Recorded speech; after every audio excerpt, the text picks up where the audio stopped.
Hey everyone, I'm Ava, a 28-year-old single mom just trying to keep it together. I live in a tiny apartment with my adorable 2-year-old daughter Ella. She's the light of my life, but being a single parent, it's no joke. I'm working my tail off as a waitress, barely scraping by, but I do anything for that little munchkin. Then there's my big sister Natalie. She's got it all figured out, fancy lawyer job, big house, and a husband named David who seems like he stepped straight out of a romantic comedy. I'm not going to lie, sometimes I look at her life and feel like a total mess in comparison. Ava honey, how are you holding up? Natalie asks as she swings by my place one afternoon. She's all put together in her designer suit, not a hair out of place, while I'm elbow deep in dishes with Ella clinging to my leg. Go again of living the dream. I laugh, trying to sound more upbeat than I feel. Natalie gives me that look, a mix of pity and concern. Why don't I take Ella for the weekend? She offers. You could pick up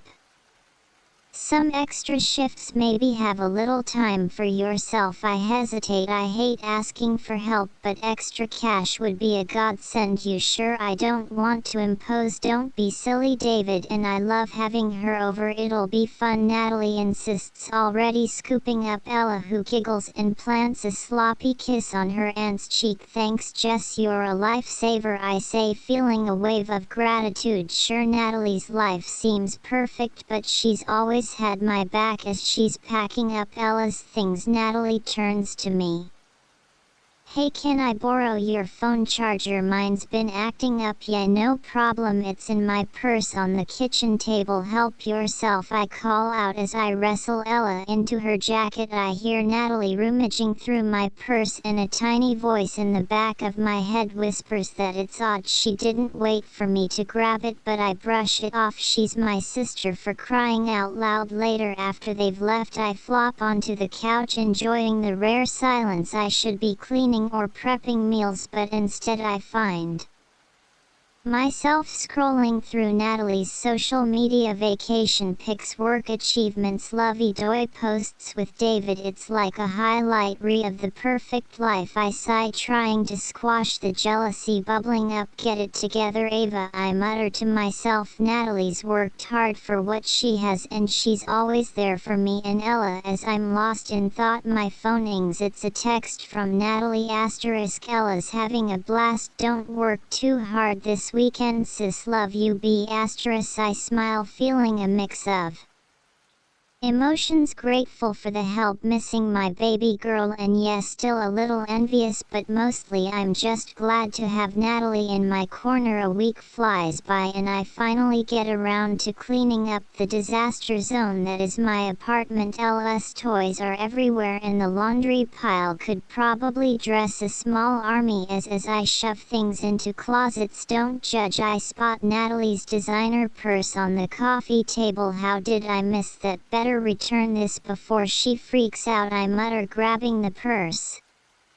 It's probably worth more than my entire wardrobe, but as I pick it up it slips from my hands, spilling its contents all over the floor. Oh come on, I grin, bending down to gather everything up. That's when I see it, a stack of official looking papers. Curiosity gets the better of me and I take a pie. My heart stops. These are adoption papers with Ella's name on them. What the? My hands start shaking as I read through the documents. Natalie and David's names are listed as the adoptive parents. This can't be real. It's got to be some kind of mistake, right? What the heck is going on? I whisper, my mind spinning. Why would Natalie have adoption papers for my daughter? Then it hits me like a ton of bricks. My own sister, the person I trusted most in the world, is trying to steal my baby. The room starts to spin and I have to sit down before I fall over. No, no, no, I mutter, digging deeper into the purse, desperate for some explanation. Something I'm missing. What I find next only deepens the betrayal. There's a birth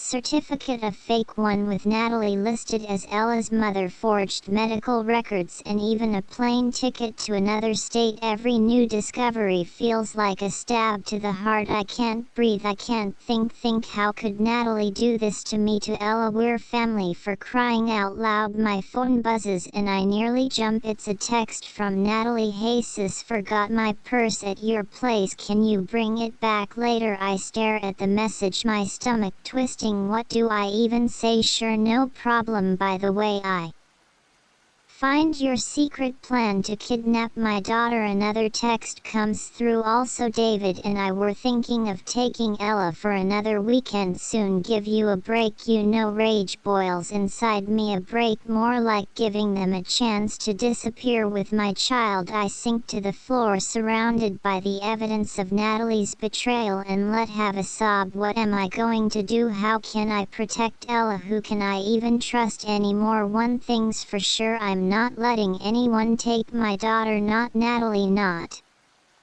anyone. I may be a struggling single mom, but Ella is my whole world, and I'll do whatever it takes to keep her safe. I take a deep breath, trying to pull myself together. I need a plan, I need help, but most of all I need to keep Ella close and act normal until I figure out my next move. With shaking hands I gather all the documents and shove them back into Natalie's purse. I'll have to pretend I never saw them, at least for now, but things will never be the same later. I'm sitting on Sophie's couch, spilling my guts about everything I found in Natalie's purse. Sophie's been my RI or die since high school, and right now she's the only person I trust. Girl, this is some messed up stuff, Sophie says, shaking her head. We got to dig deeper, something ain't right here. We start piecing things together, and the puzzle we uncover is ugly. Sophie pulls out her laptop, scrolling through Natalie's social media. Hold up, Sophie says, pointing at the screen. Didn't you say Natalie couldn't have kids? I lean in, my jaw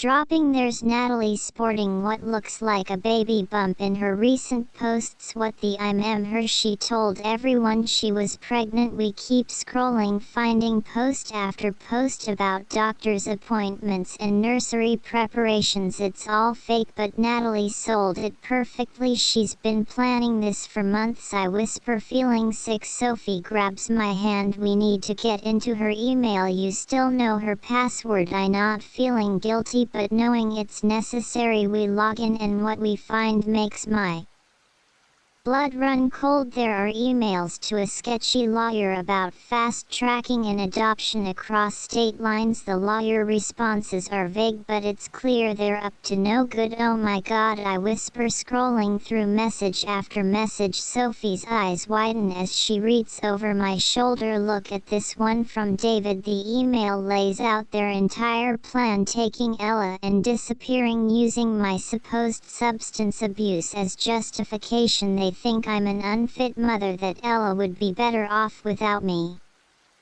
Substance abuse? Sophie asks, confused. What are they talking about? You barely drink, let alone do drugs. I don't know, I say, shaking my head, baffled. As we dig deeper, the truth gets uglier. Natalie's been isolating me from friends and family for months, always with some excuse why I couldn't attend gatherings or why people shouldn't visit. Remember when she told you your cousin Amy was talking trash about you? Sophie says, bet that was a lie too. I nod, feeling like a fool for falling for it all. Even a financial help she's been giving you was part of her plan, making me dependent on her. But the worst is yet to come. We find a series of messages between Natalie and some guy about acquiring small doses of drugs. At first I'm confused, then it hits me. Oh my god, I gasp, my stomach churning. She's been drugging me, that's why I've been feeling so off lately. She's been slipping stuff into my food. Sophie looks horrified. She's setting you up to look like an addict. That's how she's planning to take Ella. They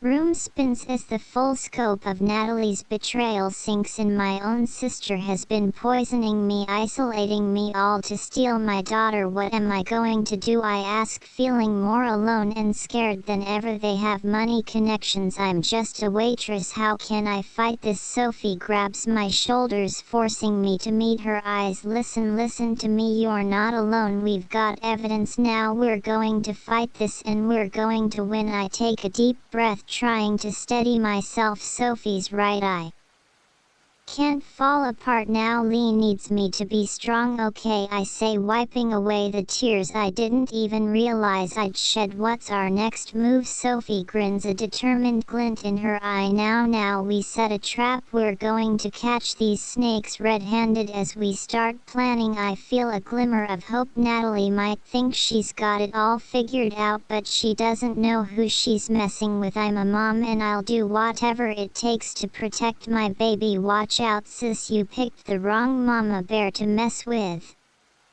Later, I'm pacing my apartment, torn between wanting to confront Natalie right now and knowing I need to play it smart. Sophie's been a godsend, helping me gather evidence and even hooking me up with her cousin who's a lawyer. We need to catch her red-handed. Sophie and S as she sets up hidden cameras around my place. Your word against hers won't be enough. I'm not feeling sick the day Natalie calls offering to babysit again. I fork myself to sound normal. That be great, thanks sis. When she arrives, I kiss Ella goodbye, praying it'll be the last time I have to leave her with that snake. Hours later, Sophie and I huddle over her laptop watching the footage. My blood boils as we see Natalie rifling through my things, making a call in hushed tones. It's all set for next week, she says into the phone. Ava doesn't suspect a thing. I clench my fists, fighting the urge to confront her immediately, but I know we need more. The next day, I invite Natalie over for coffee, my phone secretly recording in my pocket. We chat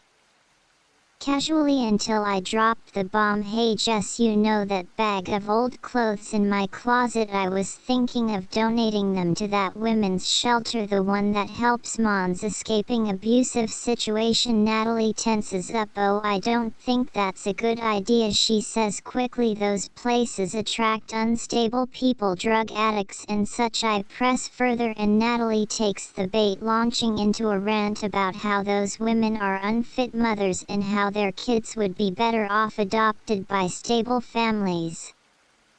It's all I can do not to scream at her, but with this we finally have enough. The stage is set for the final showdown. I invite Natalie, David and a few family members over for dinner. My hands shake as I set the table, but I'm ready as everyone digs into dessert. I clear my throat. I have something I need to share with all of you. I lay out everything: adoption papers, the fake pregnancy, the poisoning. I play the recordings and the room erupts in chaos. Natalie jumps up, her face pale. She's lying. Ava's unstable, she's on drugs, but David's expression tells a different story. Natalie, what have you done? He whispers, looking horrified. Turns out Natalie had been manipulating him too, feeding him lies about my non-existent drug problem. He had no idea about the forged documents or the poisoning. As the truth sinks in, Natalie completely unravels. It's not fair, she screams. I deserve that baby more than her. Unsuccessful, unstable. Why should she get to have a child when I can't? Everyone watches in shock as Natalie rants, her jealousy and resentment pouring out. It's like watching a stranger wear my sister's face. The police arrive and Natalie is hauled away, kicking and screaming. I collapse into Sophie's arms, exhausted but relieved. The next few weeks blur with police statements and court appearances. I file a restraining order against Natalie, who now faces a laundry list of charges. Slowly I start rebuilding my life. Family members and old friends reach out, apologizing for believing Natalie's lies. It's hard, but I'm working. I'm forgiving them. Months later, I'm pushing Ella on a swing at the park, finally feeling like we can breathe again. Sophie sits nearby watching us as always. Higher mama, Ella squeals, and I laugh, pushing her towards the sky as I watch my daughter soar. I think about everything we've been through. It's been hell, but we made it. Natalie's toxic influence is gone, and for the first time in a long time I feel hopeful about our future. I may not have the perfect life or all the answers, but I've got my daughter, true friends, and strength I never knew I had, and you know what? That's more than enough. The stories come to an end, but now I've had a question for you. If you were in my shoes, would you ever be able to forgive Natalie, or to some betrayal just too deep to come back from? Drop your thoughts in the comments below. I'm really curious to hear what you do in this situation. If you enjoyed this wild ride, don't forget to hit that like button and subscribe to the channel for more intense stories like this one. Your support means the world to me and helps me keep sharing these experiences. Thanks for listening, and I'll catch you in the next video.